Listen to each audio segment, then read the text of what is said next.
Ali, what's up? Mo, how's it going, man? Good to see you. How's everything? Yeah, it's good, man. It's good. It's been a while, eh? Yeah, man. Hope you're good. All safe.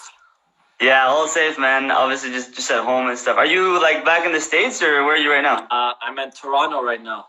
Oh, really? You're in Toronto? Yeah. I'm here. Oh, okay.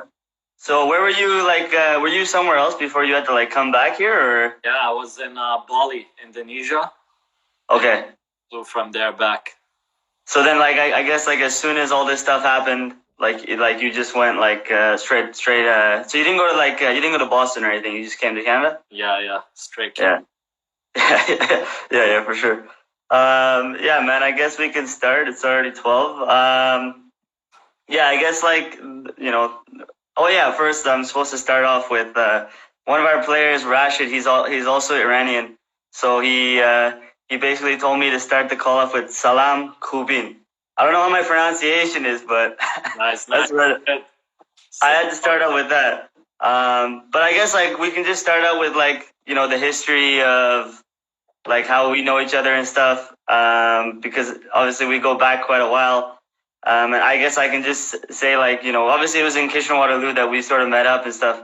Do you remember originally how we met? I know, like, was it just like playing wise, or like I don't even remember really. I think we did some videos back in the day at SC Waterloo. So Yeah. One morning we just went to the field. I think through Instagram or something we met. And just did some videos together. Yeah, because I remember like those old YouTube clips that we had, like all those individual skills and stuff like that. The old days. Yeah, for sure, man. Yeah, I guess like I also just want to say thanks and stuff because you've been a big supporter of FFTW Development and like everything that we sort of do, and even when tryouts are coming up and like different programs are coming up, you're always supporting us. So we appreciate that. Anytime. Yeah, I guess like the funny thing is that you're always interviewing people and always interviewing pros, and like you've been doing pro talk and like talking to all sorts of people from different leagues and different players. But now we get to talk about you, which I don't think which is a cool. It's like a different way of looking at it. I know you're probably in my seat usually when you're talking to people, so yeah, man, that's good. Let's do it. I'm ready. Yeah. So like I guess like the first question I wanted to ask was like in terms of Mo Ali FC and like everything that you basically like started, like how did you like start this entire thing, and how did it grow and like come to where it is right now? Yeah, I mean, it started back when I was playing, and I think while we were playing, we were just messing around, doing some YouTube videos, free kicks, skills. Yeah. Anytime we had when we weren't training, we would shoot some fun videos, skills, and it just slowly grew from there. Yeah. Slowly, more fans came in, and then sponsors, and then it got bigger, Yeah. I went to Slovakia to play in the Premier League there for a bit. Mm-hmm. And I got injured and I came back. I was in Boston, and that's when I started to shoot more videos because I had more time and I was recovering.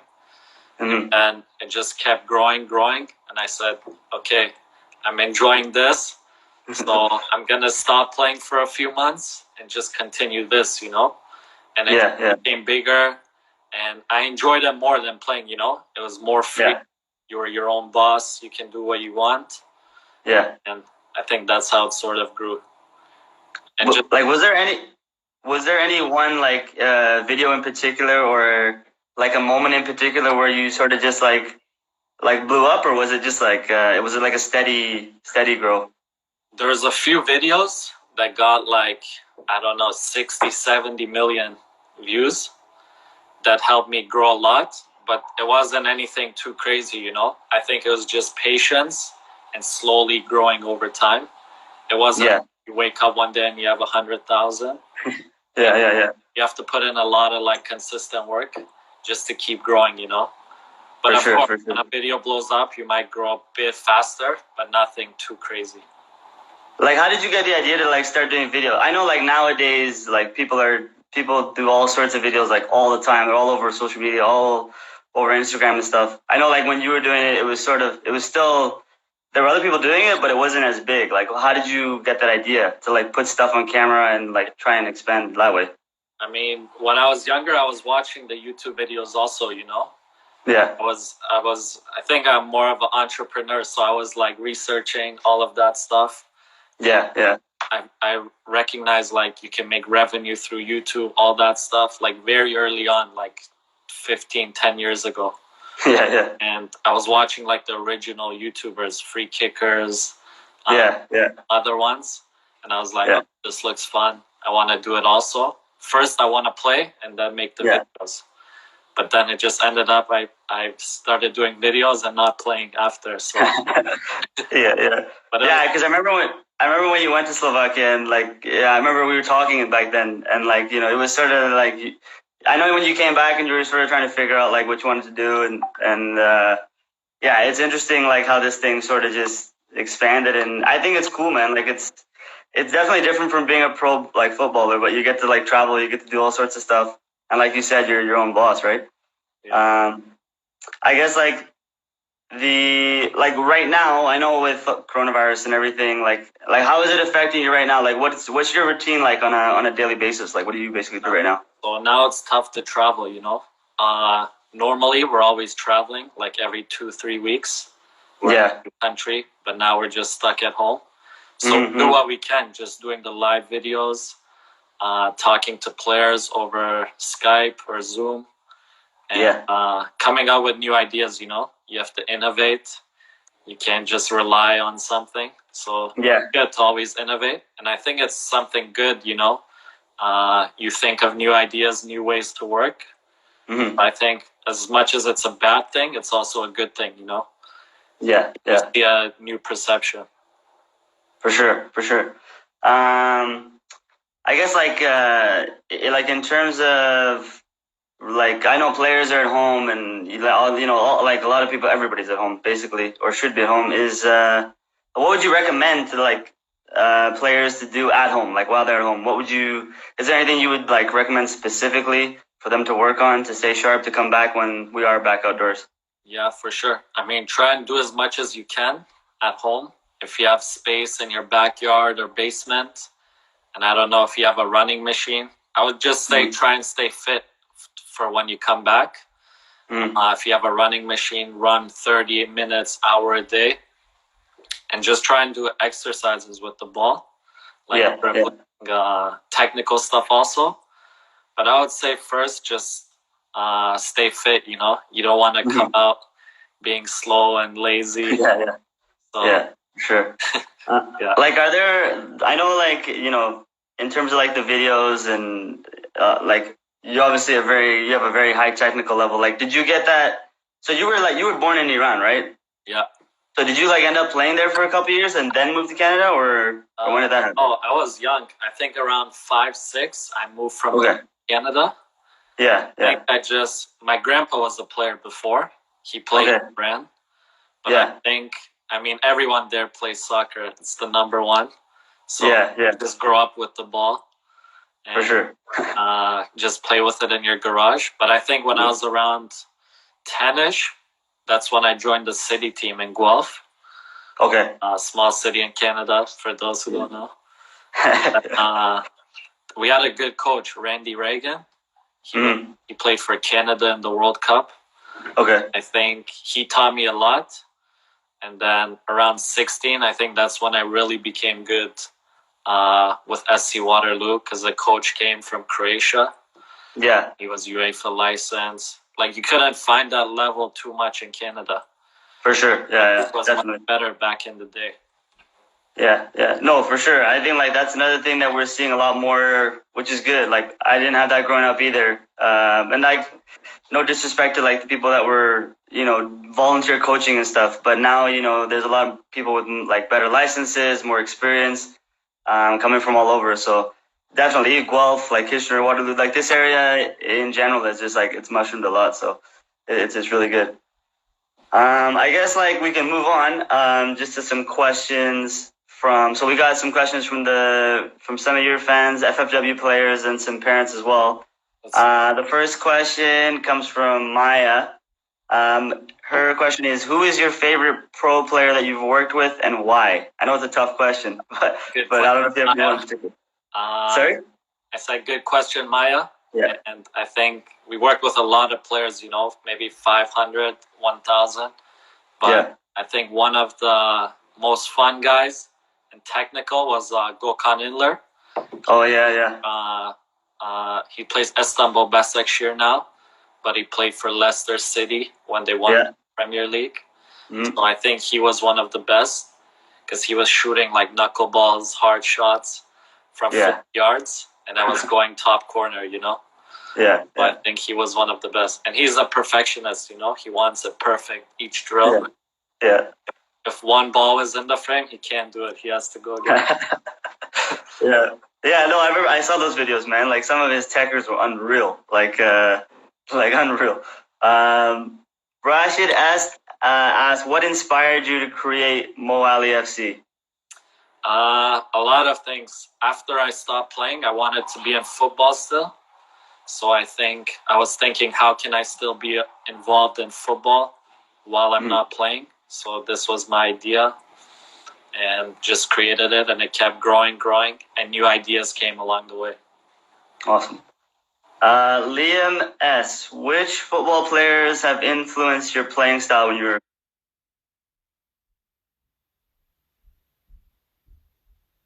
And play, I think, made us creative. I think the whole generation, they watch him, and I think seeing him be creative on the pitch, it opens your brain up to other possibilities. Yeah. No, I remember when all those Joga videos came out and, he was showing off all those skills and, like, that Nike ball, the gold and white one, like, all the videos that he shot and stuff were... Yeah, I remember it, man. Like, Ronaldinho was huge. And, like, a huge influence, I think, on guys in, like, our generation and stuff. Definitely. Sure. Rashid S., can you walk us through the pathway you took to become... to go where you are, like, right now, and what would you recommend to help a player get there and achieve that goal? Yeah, so I'm guessing he wants to become a pro. A pro, yeah. So I think the best way is to just try and get as high level in your city as possible. So join the best club team. Try and reach out to people who can help you, like agents or just good coaches, maybe not agents necessarily, but someone you trust and who can help you achieve that, and just train hard. If you're scoring goals in your games, you're going to make some noise in your city. People will know you. So just try and perform in your city games, and hopefully someone picks you up. But also from that, soccer is a lot of connections, So you need to hit up people who can help you, create a resume, film all your games, so you have something to send to clubs, universities, and that type of stuff. The main thing, just perform good, and then on the side, do all the other stuff. Yeah. I mean, it was funny while you were just saying that. I was just going to ask about the videos, because obviously you do a lot of videos. So I was just going to say, like, I think that's a really good way. We try and tell our players the same thing. Like, try and get as much footage as you can on camera. Because then when you're trying to talk to people and create those connections, at least you have something to show people, which some people don't always think about. So I think it's definitely a good one. Yeah. Now, I know, like, you've worked with, like, academy players and, like, pro players. I guess this is what this question was about. And it's from Jaden R.E. He said, like, what is the biggest difference play-wise between a pro and an academy player when you've trained with them? I think the biggest is just doing the small things right, I think maybe at the lower level, there's more mistakes in the game, like simple passes that could have been complete, but we're just giving up because of decision, I think the best players make good decisions in very quick time, in the shortest amount of time. Yeah. Like, academy players can do that also, but then when it's under pressure, it's tougher. So you have to always try and train fast and train 100% in training. Don't just go to training to mess around or see your friends, You have to improve too, because you're going to training every day, and you're not just going to hang out. You want to get better as a person too. So just 100% in training, and try and watch the best players in your position and learn from them. And I think that's my advice. Did you I know, like, growing up in Guelph and stuff, and playing here, like, did you sort of see that aspect here too, like, where, sometimes I guess, like, when you're playing like recreational or like at a club level, like, people aren't as serious? Is it like, did you find it difficult when you were trying to like get up as high as possible, but not everybody was in the same mindset? Yeah, of course. And I think Canada's a tough country to go pro. Yeah. Because not everyone's mindset is to go pro. And it's a nice country, Like, in Europe, people are fighting for their life at training or at tryouts. But I feel like Canada is more like relaxed. And I think when you want to go pro and other kids aren't like doing good, like for instance, tryout, maybe like Toronto FC tryout. Yeah. You go, there's 400 kids and 300 are not serious, And you're trying to make it.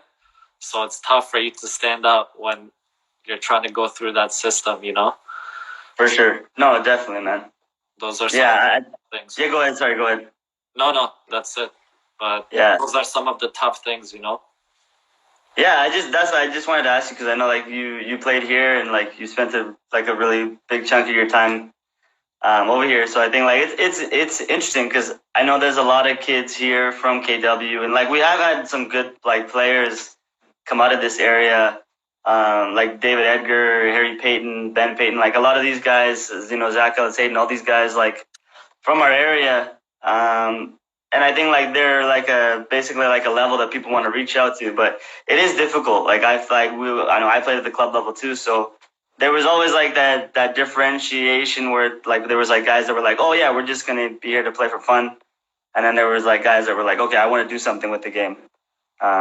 So definitely, I think it's something that players, it's a part of it, part of what makes it difficult to go pro here. For sure. Next question. Okay, this is a cool one. This is from Ali S. He asks, what are some of the hardest skill moves you've done in training or in a one-on-one situation? Can you name a few? The hardest skills. I'll tell you my favorite one. It's over the defender. I think that's one of my favorite. I think I mastered it like 5 years I've done it. So one of the hardest. I don't know the name, but it's just like a flick and then you hit it over the defender. But don't try it in a game. But creative, I think the most easy skills are the ones you use in a game. And mostly in a game, you don't even need the skills, Just play to touch and just move fast. Yeah, I know like there's a lot of people with footage and like all these cool different skill moves and like touches and stuff. But it's funny because like the guys that I've had a call with every Friday. So I talked to Harry Payton last Friday. I talked to Rob Morris, like the Watford U11 coach the week before. Everybody is saying like sort of the same thing. Like you don't need to overcomplicate it as a player. If you have like the simple skills down, but you can do them 100%, like you're gonna beat players. Yeah. And I think it's cool because, cool coming from you too, because I think a lot of people think that they always need to be so like complex and so flashy. But sometimes the best moves are the ones that work like when I think about it, I think about like the Messi, like the drop your shoulder and bam, you're gone like other direction. I think it's a huge point though. For sure. Okay, this is from the coaches, the FFW coaches. I thought this was a cool question. Obviously, you're traveling all over the world. You're visiting all different spots, training on fields everywhere, stadiums, all that sort of stuff. Which is the coolest country you traveled to do a training video with a pro player or a pro club? The coolest country? There's a lot of countries. I think something cool was in Thailand. The floating pitch on the island. Oh, sick, yeah. So it was made by the village locals, I think, but it was amazing, We had to take a boat to the pitch because you can't get there with car. So you have to rent a boat, go out to the pitch, and the views are amazing because that's all the mountains, islands, and when the ball goes in, then all the kids dive in, bring the ball out. So it's a cool culture. Yeah. I was gonna ask. I was gonna be like, wait, when the ball goes in the water, what do you guys do?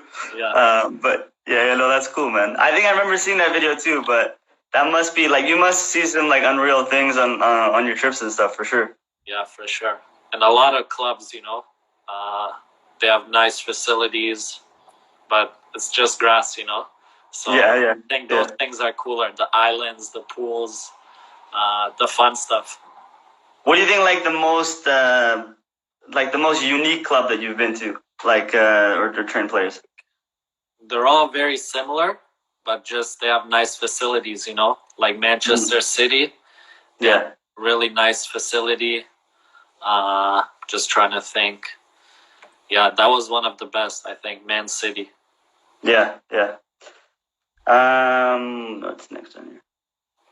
Obviously, like when you get to go to these like countries, sometimes you're working with clubs, and sometimes you get like tickets and you get to see games and stuff. What is like the best match you've seen on your travels? The best match, I think it was in Turkey. I don't know if you know, but the Turkey fans are crazy. Yeah.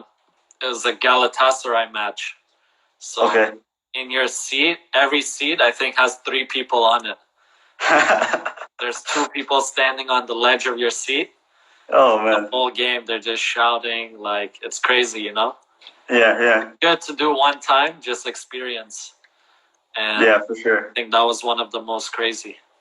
Who did they play in that game? Do you remember? I'm not too sure.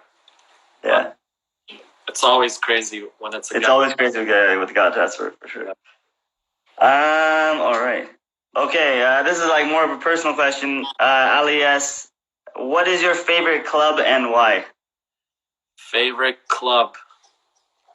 There's a lot. I don't want to take out a few, but I'll just say one is Başakşehir, Gökhan's team. Yeah. Because we've been there so many times, it's like home, Mm-hmm, and we go there all the time. We were there like 2 days before the Europa League match. Okay. And we did a training. No one said anything, But if we went to any other club like 2 days before a Europa League, they wouldn't have let us train there. Oh man, that's awesome though. That's wicked that you can build up like those relations with the clubs and like the people there as well. That's awesome. And the guy we trained, actually, he scored that game. They won 1-0 against Mönchengladbach. Oh, nice. They moved on. So you gotta take some credit for that, right? Yeah. All the credit. yeah, for sure. Okay, I think we already sort of answered this this next question. Yeah, we did. Obviously, like you play, so you like were at university and stuff. So I guess this is like a question, in terms of that. It's from Matthias F, and he asks, what pathway in terms of schooling, college, university, do you recommend for someone trying to pursue a career in soccer? Is it feasible for someone to pursue a full degree in addition to full-time soccer? Of course. A lot of players have done it. I think it depends what your goal is, If you want to reach a high level at soccer, I would recommend, I went 2 years to university, maybe 3. Yeah. But if I could do it again, I would just go straight to Europe and try and start in a second, third division club and just move up from there, Because you can always do university after. But if your goal is to be safe, have a backup, then I would go to school and play soccer on the side. Yeah. But if you're trying to go pro and do school, I would go to the States, because then you have an easier chance going to the super draft, because it's much harder in Canada. For sure. I don't know how much you know about like the CPL and the Canadian Premier League. Yeah. I don't know if like people have been talking to you about it or anything like that, but Like, what are your thoughts on it? Like, do you think it's going to be a good pathway for people who decide to go to university in Canada? Do you think like it's a good pathway for them to go and play in that league? Yeah, for sure. I think it's amazing they started it now. Yeah. I wish I was there when we were there, you know? Yeah. And it's good. My friends are all playing there. I think my one friend, they won last year with Cavalry. Mm-hmm. But I think the league is still learning, you know, because they won everything, you know. They won like, I don't know, 10, 12 games in a row. So it's uneven, I think. But definitely it's good, you know. There's more options. And I think they should have even more leagues in Canada. Maybe 2, 3 leagues. So there's a pyramid, you know. I think that's the biggest thing in Canada and US, the relegation promotion. Yeah. Because you can't move up, you know. If you're good, you're just stuck in your own league. Yeah. So no, I think it's a good point. I think it's like something that is up for discussion. Hopefully, like within the leagues here. I think like CPL will definitely take time for like it to grow and develop and stuff. And it's a shame that all this stuff happened right now because obviously they were trying to expand and stuff. But I agree. I think like if clubs don't want to be too comfortable and things like that, like there has to be a reason to, you know, get to the top and stay at a certain spot. Because then if you're last place, you're just going to sit there and it doesn't really matter, right? So for sure. I think it's important. Let's see. Next question. Okay, this is a good question. I think like obviously with doing lots of videos and training with pros. I don't know if any pros have talked to you about this as well, but Nancy S asks, what nutrition plan do you follow and what would you recommend for youth players? So nutrition. Well, for me, I can eat what I want because I'm a coach. Yeah. But if you're a player, I would just try and eat simple, you know, fruits, vegetables, light stuff. When we were playing, it was a lot of rice and pasta meals. So rice with chicken, not extra sauces or nothing crazy.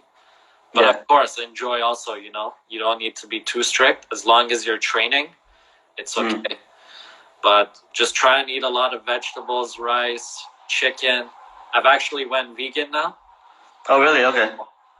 I saw some movies and stuff you've probably heard of. Went vegan from that, and I feel a lot better. But just try and eat lean fat, just simple stuff, you know. For sure. Yeah, I think like it's something that I think is missing in terms of like the information that players get. There, you know, we talk about football all the time, and we go through everything that's related to the game, but we don't talk about nutrition. We don't talk about what people should be eating, which I think is important, even at the youth level, right? It's important that that's covered and stuff. Okay, this is again from Ali S. He asks, who were some of your idols growing up that made you want to become a pro or do what you do now? Idols. Again, Ronaldinho. Yeah. I think he was one who inspired me to go pro. And I think pretty much him, you know. He was my only idol. And then Messi came along after. Yeah. Ronaldinho from a young age. I guess like the one question I would ask you is like, if you could do a video with a pro that you haven't done yet, who would it be? I think now would be Messi, just because at the top, you know. I'd want to do it with someone who's in their peak, either Messi or Ronaldo, but I think it has to be Messi. So you played five-a-side with Neymar, right? Was that in Brazil or? That was in LA. In LA, okay, cool. How was that like as an experience? It was good, you know. There's a lot of fans around, and it was just 2v2, him and his friend against me and my friend. Yeah. It was just fun, you know. It wasn't serious, but you could tell, like, if you dove in, he's got you beat. Yeah. He's so skinny and small, but he's so quick. When you look at him, you think, how can this guy be so good? But then when you get close to him, he's like an elastic. Yeah. Yeah. So, like, I guess, like, the other thing is, like, I know with everything being on hold right now and stuff, what I know, like, you know, you're at this level where you got a really big fan base and like you're pushing forward. What's next for like Moali FC? Like what is your next thing on the pedestal that you wanna reach? Yeah, we want to go around the world, you know, showing different clubs. So I think working with different players and clubs and just going higher level players until every day we're filming and training with the top players, you know. Yeah, yeah. And I think starting other stuff like our academies, schools, other side stuff. Yeah. And also we want to do like live sessions, maybe have an open stadium and we bring 3 players out from the club and we have to come watch the training and stuff like this, you know, new ideas and keep innovating. Yeah, those are some cool ideas for sure, man. Yeah. Are you? Oh yeah. Well, obviously, I'm pretty sure you know this already from our conversations before. But I'm a big Arsenal fan. Any chance you're gonna be doing some videos with Arsenal soon? For sure. Hopefully soon, once we can travel again. Yeah, for sure. I think for sure we'll be at Arsenal. Awesome. Okay, next question is from Nancy. Yeah, Nancy S. What is the most beneficial part of starting training at a young age? When did you start playing football? So I would say properly, I would say I even started late, you know, maybe 7, 8. Yeah. I wasn't on a pro, like a city team until 9, 10. So I think the earlier you start, the better, you know. You get a feel for the ball. It's more natural. So as early as you can touch a ball, start training, you know. And just fun stuff. Doesn't have to be serious at a young age. Just get touches in, try and juggle, keep it up. Just get comfortable with the ball. Yeah, and I think that will help you for sure. Yeah, I think like especially at a young age, I feel like the reason that some kids drop out is because we make it too serious, or we have them like dribbling in straight lines and stuff like that. You know what I mean? Like that's not football, right? Kids want to play, they want to have fun. Yeah. Which I think is like it's a good point that you made, because kids need to have fun to enjoy the game, and that's what you remember, right? You play the game to enjoy it. Yeah. Which is huge. I guess the last question that I have for you is, when you're back in town, can some of our coaches and players go through a training session with you? For sure. Once we're in Kitchener, set it up. It's been so hard to be anywhere, you know, because we're always on the move. Yeah. But for sure, we can set it up sometime. Awesome. So like in terms of like your travel schedule, like is it when you were traveling all over the place, did you get like breaks in between, or was it always like you're moving on the next one? Some days we have off, you know, because every day we're not training. So I guess that's sort of like the break. But we weren't home for like 8 months, you know. Wow, that's crazy, man. We were just in different countries and traveling. So off days we can go to the city, explore. Movies or something like that. For sure. All right, Mo. I guess we'll leave it there. I appreciate you taking the time to do this. I know we're all in this situation and stuff, but and I know you're still probably busy, you know, being creative, coming up with different stuff to keep everybody interactive and stuff. But I appreciate it, bro. It's always a pleasure to see you. And next time you're in KW, hit me up, or even if you're still in Toronto after this thing is done, hopefully we can meet up. For sure, man. Thanks for having me, and we'll talk soon. Hope the fans enjoyed. Awesome. And stay safe to everyone, and all the best. All right, man. See you later. All right. See you. Take care. Thanks.